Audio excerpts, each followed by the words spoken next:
Berthe Sund was driving clay with a tamping rod when the tax agent's horse appeared on the south rim of Warner Valley. The rod was a length of iron pipe she had wrapped in rawhide at the grip end, weighted at the striking end with a collar of lead she had cast herself in August from wheel weights salvaged from an abandoned freight wagon on the Lakeview Road. She drove it into the clay trench in a steady rhythm.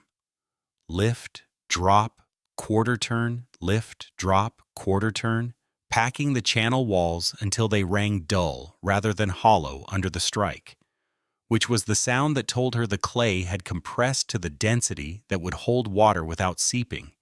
She had been working this section of trench since first light. The morning was cold enough that her breath showed white above the work.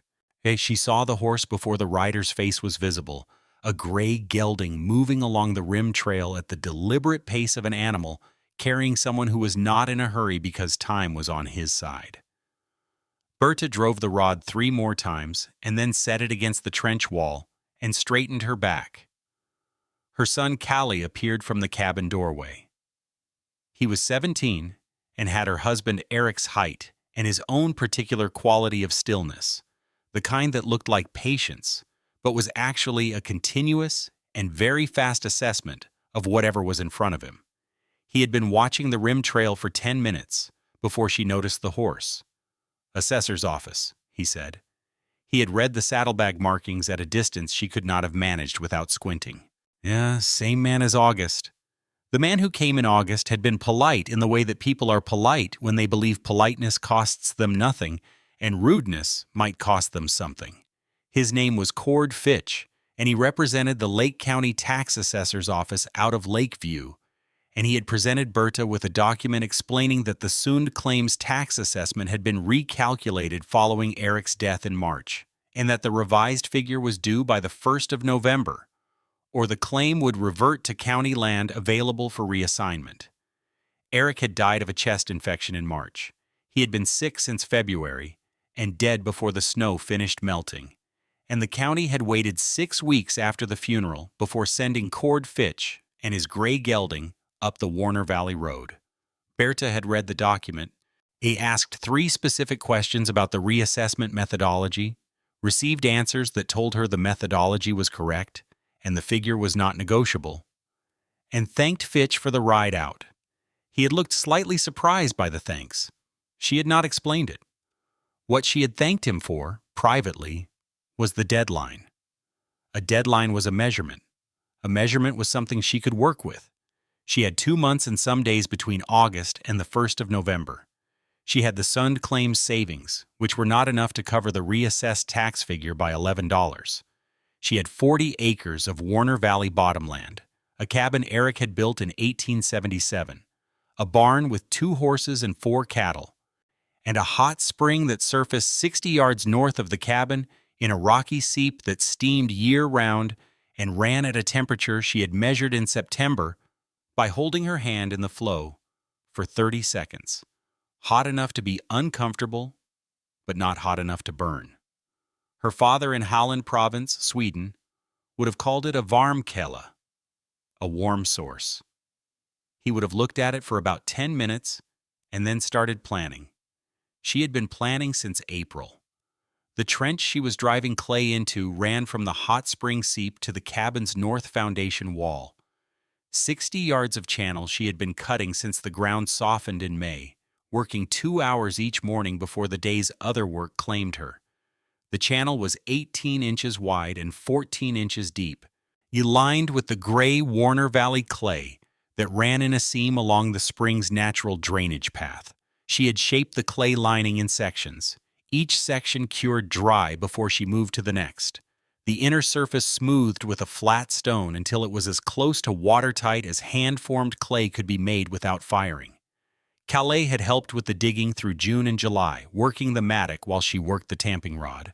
The 2 of them moving down the line in the Swedish way her father had used for drainage work. 1 person breaking, 1 person finishing, neither person stopping until the section was complete. Eric had taught Kalle the same work rhythm before he got sick, which meant the boy moved through hard physical labor with a competence that did not require instruction or supervision. which was the most useful quality a 17-year-old could have when his mother was building something that needed to be finished before the 1st of November. Cord Fitch reached the cabin yard at mid-morning. He dismounted this time, which told Berthe the conversation was going to be longer than August's. He had the document case under his arm and the particular expression of a man who had delivered bad news often enough that he had stopped feeling it as bad news and had started feeling it as procedure. "Mrs. Sund," he said, "I wanted to come by before the deadline, to give you the opportunity to discuss your situation before the county takes action." Berthe wiped the clay from her hands onto her work apron. Behind her, a 60 yards of clay-lined channel ran from where she stood to the steaming seep at the north end of the property, finished except for the final 12 yards she had been tamping this morning. "I have $11 short," she said. "I know the figure. I have been working toward it since August." Fitch looked at the trench, at the tamping rod, at the steam rising from the hot spring seep in the cold morning air. "What are you building?"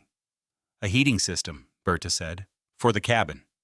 He looked at the trench again, then at the spring, then back at Berthe with the expression of a man recalculating something he thought he had already calculated correctly. "You are running the spring water to the cabin." "Under the cabin floor," Berthe said, "through a clay channel. The water runs continuously, it carrying the spring heat into the floor cavity, warming the cabin from below. It does not require firewood, it does not require tending at night. It runs on its own because water runs downhill, and this spring has been running downhill since before anyone filed a claim on this valley." Fitch was quiet for a moment. "That is not going to generate $11 by November 1st. "No," Berthe agreed, "but it is going to make this claim worth considerably more than its current assessed value. And I would like that noted in the reassessment record before the deadline, not after." Fitch looked at her steadily. Whatever he had expected to find on his pre-deadline courtesy visit to the Swedish widow in Warner Valley, it was not a woman standing beside a 60-yard clay-lined geothermal channel explaining its effect on property valuation. He opened his document case. Fitch wrote 3 things in his document case before he left. Berthe watched him write without offering to look at what he recorded, because looking would have implied she needed to verify his accuracy, which would have implied she did not trust him. Which was true, but not useful to communicate directly. He wrote for perhaps 2 minutes, returned the document to the case, and told her that the notation would be forwarded to the assessor's office in Lakeview for consideration. He said the word consideration carefully, the way people say words. They want to carry weight without making promises attached to that weight. She thanked him again for the ride out. He looked surprised again. He rode back up the rim trail at the same deliberate pace he had come down it. Is the gray gelding picking its way through the October scrub without being directed? An animal that knew this road and had no opinions about it. Kalle came out of the barn where he had retreated during the conversation. He had his father's instinct for knowing when his presence would complicate a negotiation, and his mother's instinct for knowing when to come back. He looked at the document case disappearing over the rim and then at his mother. "He wrote something down," Kalle said. "3 things," Berthe said. "That is enough for now." She picked up the tamping rod. 12 yards. They finished the trench that afternoon. The final section ran from the cabin's north foundation wall inward, dropping 4 inches over 12 feet to create the gravity flow that would pull the spring water through the subfloor cavity and out the south drain Kalle had cut through the foundation stone in September. The drain was the piece Berthe had been least certain about, a 6-inch opening through 18 inches of basalt foundation stone, cut with a chisel and a hand drill over 4 days in August, angled to carry the outflow away from the foundation without undermining it. Kalle had done the cutting. His hands were better suited to the sustained precision work than hers, and he had his father's feel for stone, which was not a learned thing, but something carried in the way a person held a chisel before they had been taught to hold one. The subfloor cavity itself was Eric's root cellar, which he had dug in the cabin's first year and which had been used for food storage, until Berthe realized in April that its dimensions, 4 feet deep, 16 feet long, 8 feet wide, the floor hard-packed Warner Valley clay, were exactly suited to carrying geothermal water beneath the living space above. She had moved the root cellar stores to the barn in May and spent 2 weeks lining the cavity floor with the same gray clay she was using for the channel, smoothed to the same watertight standard, sloped 4 inches from north to south to carry the water continuously toward the drain. The cabin floor above the cavity was split pine planks, 2 inches thick, laid on joists Eric had mortised into the foundation stone. Yet the planks were not airtight. There were gaps between them that had always let cold air rise from the root cellar in winter, a problem Eric had intended to address and had not gotten to before February. Those gaps were now an advantage. The warm air rising from the heated water in the cavity below would pass through them into the living space, the floor itself becoming a radiating surface rather than a cold intrusion. She had tested the principle in a small way in September, running a pail of hot spring water through a clay-lined box she had built against the south barn wall. Watching the air above the box warm measurably, while the air 2 feet away did not. Yet the test had taken 4 hours and confirmed what her father's description of the Halland bathhouse floor system had told her 20 years ago. Moving warm water beneath a floor heated the floor, and the floor heated the room. And the efficiency of the system depended on continuous flow rather than stored heat. This was not the Roman hypocaust her father had described seeing in a book about ancient construction. That system used hot air moving through channels. This used hot water moving through a continuous open channel. The spring's own flow, which she had measured in September by timing how long it took to fill a 10-gallon bucket. 4 minutes and some seconds. Roughly 2.5 gallons per minute, continuous, fed by whatever geothermal source heated the water before it reached the surface. If she had not attempted to calculate what lay beneath the Warner Valley floor, she did not need to. She needed only to know that the flow had been consistent through the dry summer and the first frosts of October, and it had been. On the evening they finished the trench, Kalle cut the channel connection at the spring seep. A clay plug he had formed and dried 2 weeks earlier, pulled free with a single motion, and the water moved. It did not rush. It filled the channel at the spring's own pace, the hot water darkening the clay walls as it rose to the channel's running level and began its 60-yard movement toward the cabin, carrying its heat with the unhurried efficiency of water that had been moving through rock for however long the Warner Valley had been warm underneath. They stood at the cabin end of the channel and waited. Yet the water reached the subfloor inlet 12 minutes after Kalle pulled the plug. Berthe knew this because she had positioned herself at the inlet with her hand against the clay lip, feeling for the change in temperature that would tell her the flow had arrived. When it came, it was unmistakable, a warmth moving against her palm that was not the ambient temperature of the October evening, but something from deeper in the earth, something that had nothing to do with the season above ground and everything to do with what the ground was doing on its own terms beneath it. She held her hand in the flow for 30 seconds. Then she went inside. The cabin floor that evening was the same split pine planks it had always been. Nothing visible had changed. But Berthe crouched and held her palm 2 inches above the floor surface and felt what she had calculated she would feel. A faint warmth rising through the gaps between planks. Not the direct heat of a stove. Nothing that dramatic. But the steady, low warmth of a floor that was no longer in contact with cold ground on one side and cold air on the other, but was sitting above a continuous flow of 48-degree water that was 12 degrees warmer than the October night outside. Kalle crouched beside her and held his own hand above the floor. He stayed in that position for a long time. "It works," he said. "It works now," Berthe said. "In January, we will know if it works." She stood and went to the stove and built a smaller fire than she had built on any previous October evening since they had come to Warner Valley. Not because the floor heat was sufficient on its own. It was not yet. Not until the clay channel walls had fully saturated with the spring's warmth and begun contributing their own stored heat to the flow, but smaller than before, measurably smaller. She noted the log count without writing it down, 3 pieces of split pine where 7 had been the previous October, and stored the figure in the sequence her mother had taught her for holding numbers without paper, each figure attached to a physical object in the cabin, arranged in a specific order that could be walked through mentally at any point to retrieve the chain. 3 logs. She attached the figure to the iron hook beside the door and moved to the next position in the sequence.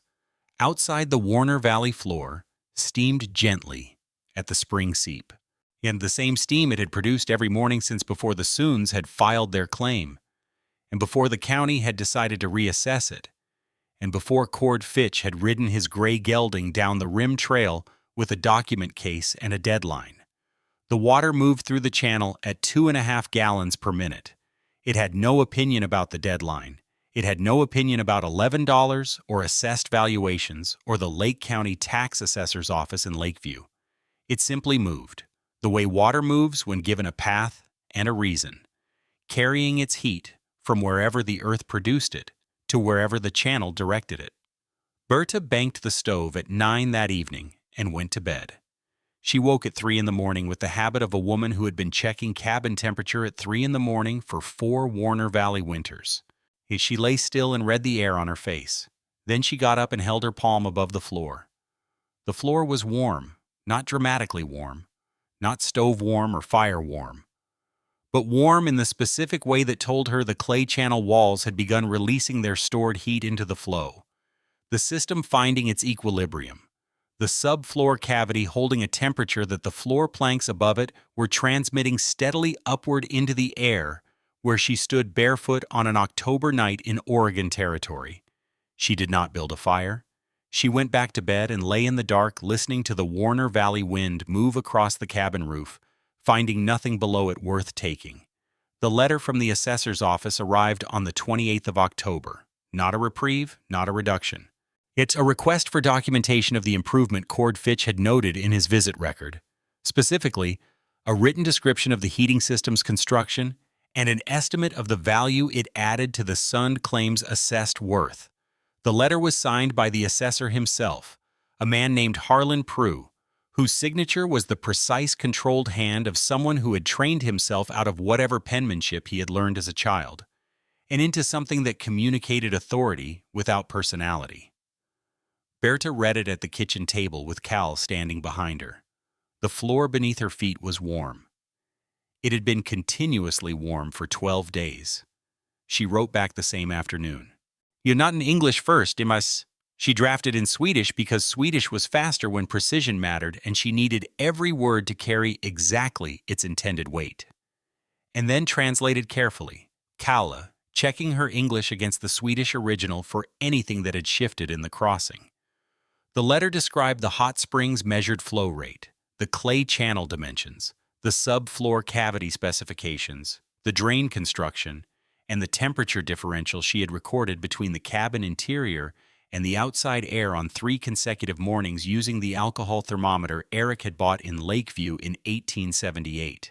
She included the log count comparison, 7 pieces of split pine per evening in October of the previous year, 3 pieces in October of this year with the floor system running. She did not editorialize. She presented the figures and let them carry the argument. She sent the letter with the postal rider on the 29th. The deadline was the 1st of November. 2 days. Nothing came before the 1st. Nothing came on the 1st. Berthe went out on the morning of November 2nd and drove the tamping rod into the one section of channel that had developed a hairline seep near the cabin inlet, packing fresh clay into the crack until the seep stopped, and then went back inside and made breakfast. Kalle watched her from the table. "They didn't come," he said. "They didn't come yet," Berthe said. This was the precise distinction that mattered. A deadline passed without action was not a resolution. It was a pause in which both parties were waiting to see what the other would do next. Berthe had sent documentation. The assessor had received it or would receive it. What happened next depended on whether Harlan Prue's precise controlled signature belonged to a man who could be moved by figures or only by money, and she did not know that yet. What she knew was that the floor was warm and the stove was burning 3 logs per evening, and the Warner Valley winter was arriving on schedule outside her window, the temperature dropping through freezing on the nights of the 4th and 5th, and holding below it on the 6th. The hot spring steamed more visibly in the cold air, the plume rising 20 feet above the seat before the wind took it. The channel ran at its steady 2.5 gallons per minute, indifferent to the temperature above it, drawing on a heat source that the winter could not reach. On the 9th of November, a neighbor arrived. Not Cord Fitch, not Harlan Prue, a woman named Theodora Reyes, whose claim ran along the eastern edge of the Warner Valley floor, 3 miles from the Sund cabin, who had been watching the steam plume above the Sund property since October with the evaluating attention of someone who understood what geothermal water meant in a high desert valley, but had not known anyone was doing anything deliberate with it.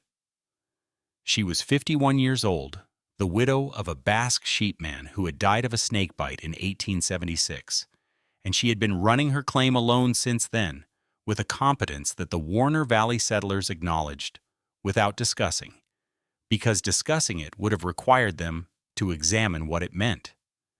She came on horseback with a dish of preserved peppers from her kitchen garden, which was the Warner Valley way of making a first visit that was actually a second visit in terms of its real purpose. Berthe accepted the peppers and made coffee, and they sat at the kitchen table while Theodora's eyes moved around the cabin with the unhurried thoroughness of a person reading a room. She said, "Your floor is warm." "Yes," Berthe said. Theodora set her coffee cup down and looked at the floor for a moment.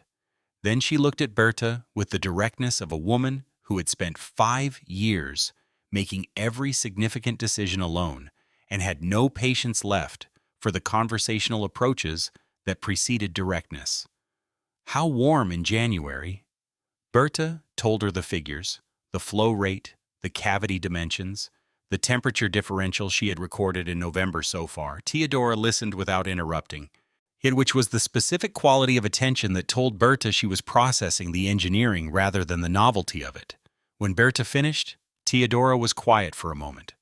"I have a spring," Theodora said, "on the north edge of my claim, smaller than yours. It surfaces in a basalt crack and runs east toward the dry lake. I have never done anything with it, because I did not know what to do with it." Berthe looked at her. "How far from your cabin?" 40 yards, perhaps 45? Berthe turned her coffee cup in her hands. 45 yards was shorter than her own 60. The basalt crack Theodora described was a different geological surface expression than the Warner Valley clay seep, which meant the channel lining approach would need adjusting. Basalt required a different clay mixture to bond without separating from the rock face over freeze-thaw cycles. She had been thinking about this problem since August in the abstract, without a specific case to apply it to. She had a specific case now. "I will come and look at it," Berthe said, "next week when the ground is not yet frozen hard." Theodora picked up her coffee cup. "The tax situation," she said. Not a question. News moved through Warner Valley on the same wind that moved everything else through a high desert valley. "Unresolved," Berthe said. "Harlan Prue is a figures man," Theodora said. "He was a surveyor before he was an assessor. He believes in measurements more than arguments." She looked at the floor again. Your measurements are good." Harlan Prue's letter arrived on the 17th of November. It was shorter than his first letter, and the signature at the bottom had the same precise, controlled quality. But something in the letter forms was slightly less compressed, as though the writing had been done with less resistance than usual. The letter stated that the documented improvement to the Sund claim had been assessed at a value of $60, which exceeded the outstanding tax balance of $11 by $49, and that this excess would be credited against the following year's assessment. The claim remained in the name of Berthe Sund. No further action was required before the spring filing. Berthe folded the letter and put it in the document box, where Eric had kept his land filing papers. Now, she did not show it to Kalle immediately.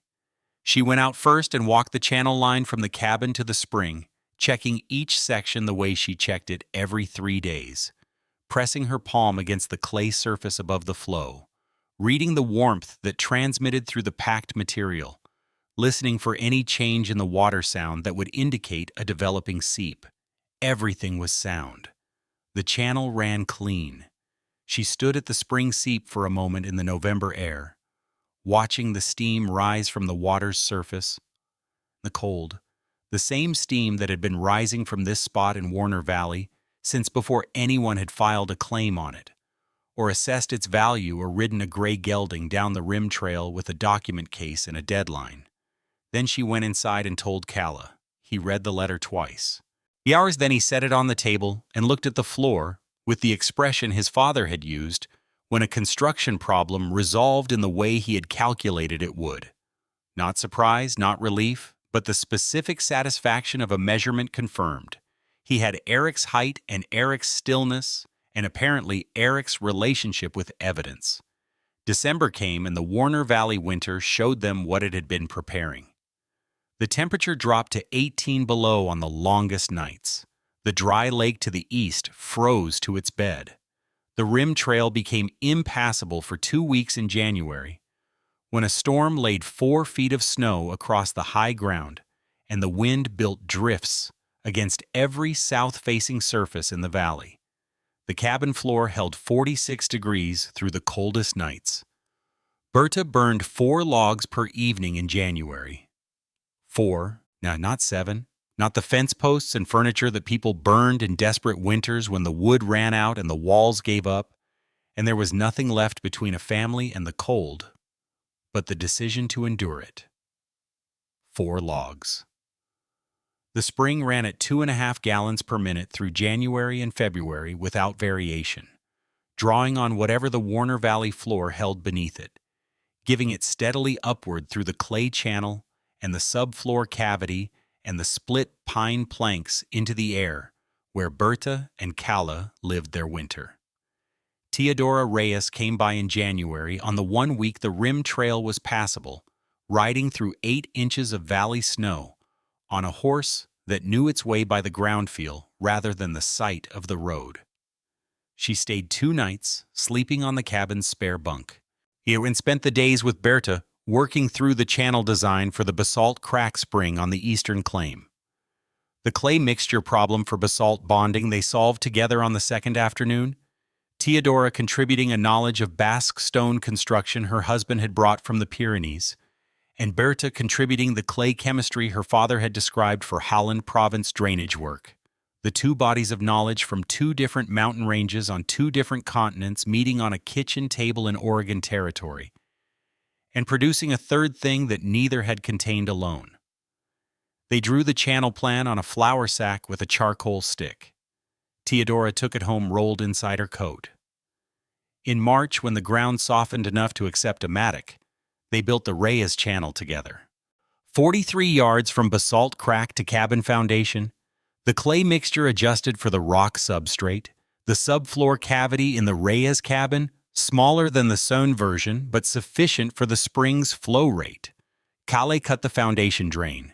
Teodora's daughter Pilar, who was 14 and had her mother's evaluating attention and her father's patience with physical work, handled the tamping rod with a competence that suggested she had been watching it used for longer than she had been allowed to do it. The Reyes spring ran cooler than the Sund spring by 6 degrees, which Berthe had predicted from the flow rate, and which meant the Reyes floor would hold 42 degrees in deep winter, rather than 46. Sufficient. Not identical. Yet the geology of the valley had its own opinions about what each spring could provide, and engineering could work with those opinions but not override them. Pilar Reyes pressed her palm above the cabin floor on the afternoon they opened the channel and held it there for a long time, feeling what came up through the wood. She said something in Basque to her mother. Teodora translated. The floor remembers the mountain. Berthe did not know what mountain the Reyes spring drew its heat from, or how far down the Warner Valley the geothermal source extended, or what had been warming that water before either of their families had arrived in Oregon territory to put it to use. She knew the flow rate and the temperature and the clay chemistry and the channel dimensions. Yes, the rest was the valley's own business, and it had been conducting that business without her assistance for longer than she could calculate, and would continue doing so after both their claims had changed hands and been changed again. She pressed her own palm against the Reyes floor and felt the warmth coming up.